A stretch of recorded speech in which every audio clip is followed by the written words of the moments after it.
السلام علیکم ورحمۃ اللہ وبرکاتہ۔ محترم سامعین اور ناظرین، آج آپ کے سامنے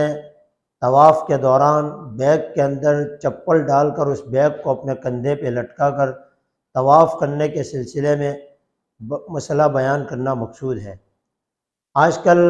لوگ جب بھی حج یا عمرہ پہ جاتے ہیں تو اکثر لوگ اس طرح کرتے ہیں کہ چونکہ حرم کے باہر صحن کے اندر جو چپل اور جوتا رکھنے کے لیے اسٹینڈ بنائے جاتے ہیں، اگر آدمی وہاں پر اپنے چپل اور جوتے چھوڑ کر جاتا ہے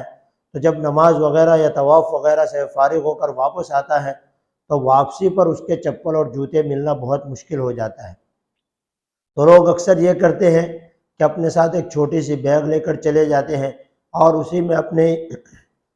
چپل وغیرہ رکھ کر لے جاتے ہیں اور اسی کو اپنے کندھے پہ لٹکا کر اسی کے ساتھ طواف،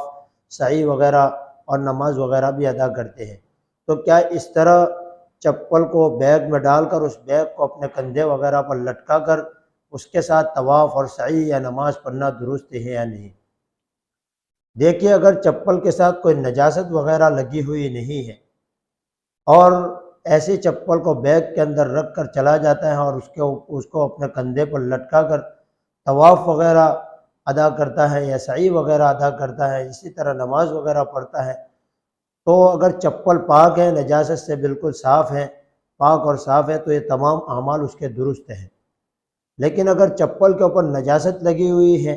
اور ایسی چپل کو بیگ میں ڈال کر اور اس بیگ کو اپنے کندھے پہ لٹکا کر اگر آدمی نماز پڑھتا ہے تو اس حالت کے اندر اس کی نماز پڑھنا اس کا درست نہیں ہے، صحیح نہیں ہے۔ لیکن چپل کے اوپر اگر نجاست لگی ہوئی ہے، اس کے باوجود اگر وہ طواف وغیرہ کرتا ہے یا سعی وغیرہ کرتا ہے تو طواف تو اس کا کراہت کے ساتھ ادا ہو جائے گا، لیکن اس کی سعی بلا کراہت ہی ادا ہو جائے گی۔ لیکن اگر اس کی چپل نجاست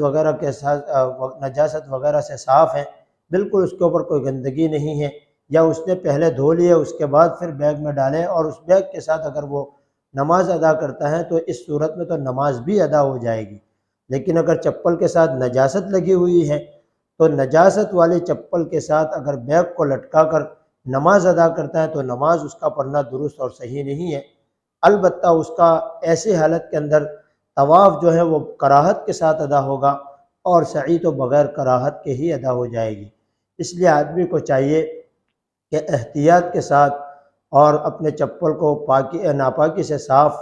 کر کے دھو کر کے ہی اپنی بیگ کے اندر ڈال کر طواف وغیرہ ادا کرے۔